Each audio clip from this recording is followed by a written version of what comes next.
So right off the bat, you can tell from that lag, even at 4 times speed, that this connection is not that great, and that's why this is a partial battle.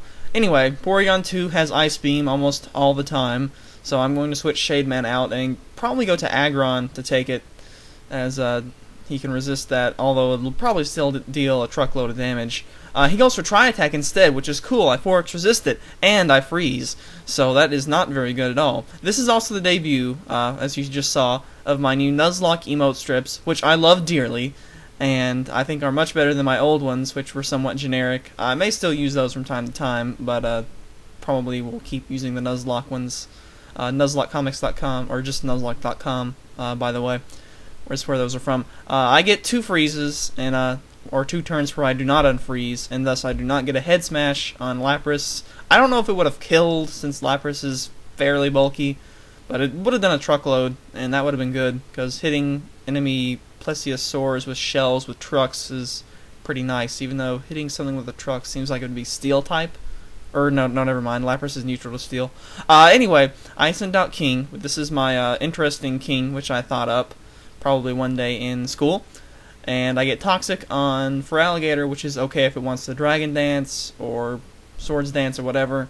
But I'm not too afraid of this thing right now because this thing has Curse, and it's sort of the opposite of a Calm Mind Slowking, or excuse me, Calm Mind Slowbro, because it has the Curse is obviously the opposite of Calm Mind, and the special or the defensive stats are switched between the 2 guys. Although this guy is more Toxic Staller than he is Attacker, but he roars me out on the Curse, so there's not really too much I could have done to him that turn anyway, based on this guy's other moves.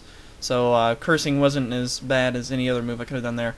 I can't stay in with Shade Man, definitely. He could Ice Punch or whatever.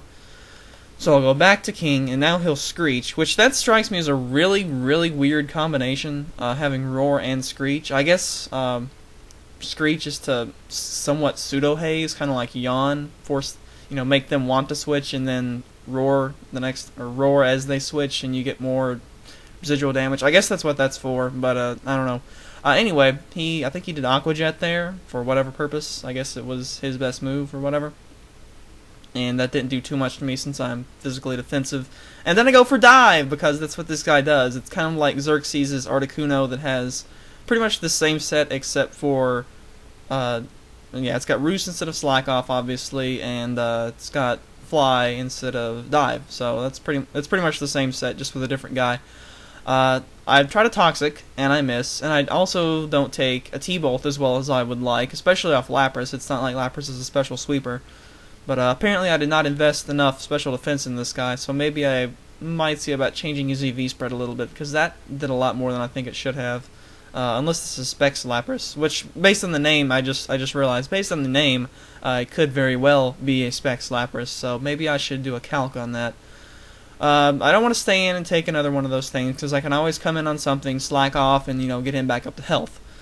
So, fortunately, he keeps going with Thunderbolt, and I'm able to get Gyroman in.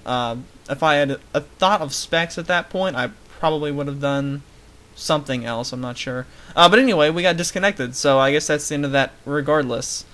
So we'll start the second battle. That one, I guess we can chalk up to his column, as it was not going my way very well, but I'm not sure what the count was. But anyway, this one was much more complete.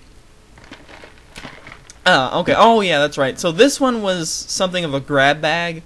I just picked a number that was somewhat high enough, and just used every nth guy. Like, so I think I picked maybe like 19. So I picked Shade Man, and then 19 spots after him. I picked that one. Skipped over spots after I looped around, all that good stuff.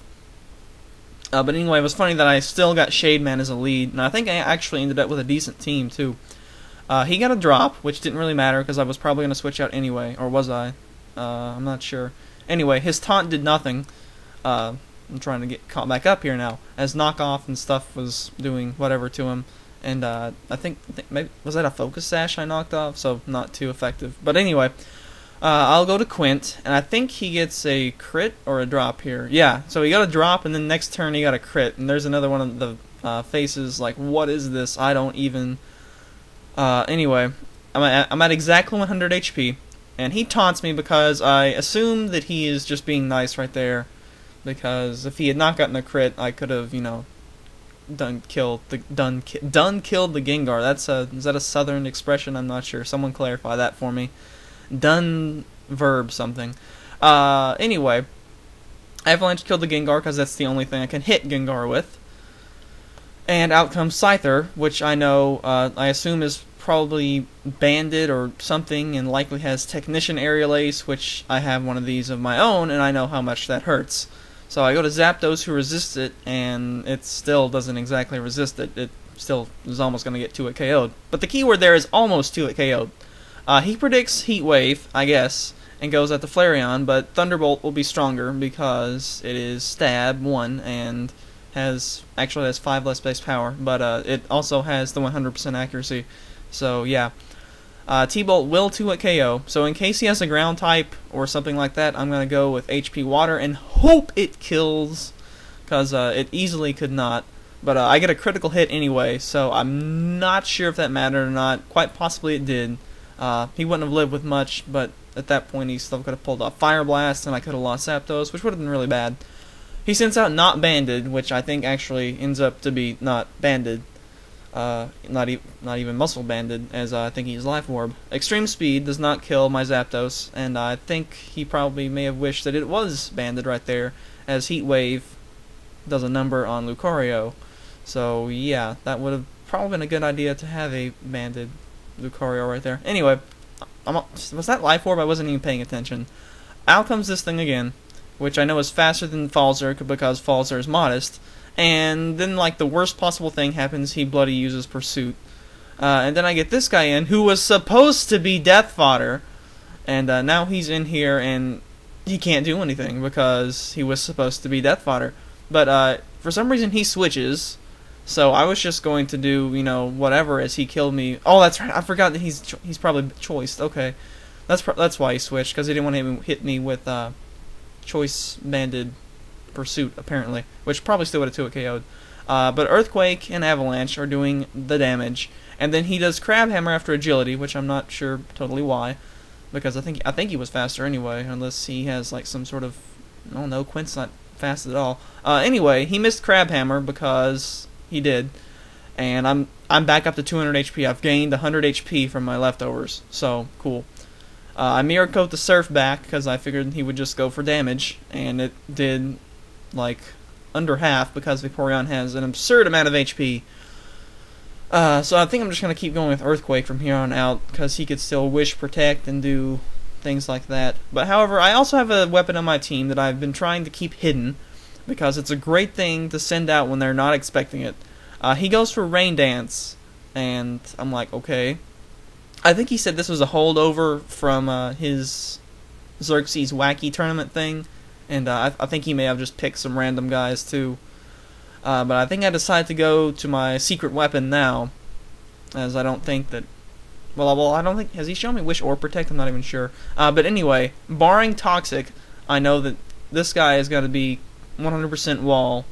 Well, unless he has Shadow Ball. Shadow Ball or Toxic. So, yeah, he protects that turn, because when you switch into it, Protect fails, therefore it kind of resets the counter instantly, I guess. But I get the thing burned, because some status is better than no status, right? And he does, in fact, Wish Protect. So this is just going to be a gigantic stall war. And I'm obviously going to come out on top of it against Vaporeon. I don't know how it would have turned out against Scyther. I'm not sure who I had. I can't remember who I had at that point. Did I have Falzer? I might have had Falzer. No, Falzer's dead because of the Pursuit. Anyway, those were fun, so you guys can theoremon and whatnot all you want about who would have won. But I'll chalk up the first one to him and chalk up the second one to me, so those cancel out. And hopefully we will get to have stop talking quickly, Cooper. Hopefully we will get to have a full completed battle in the future. So yeah, later days.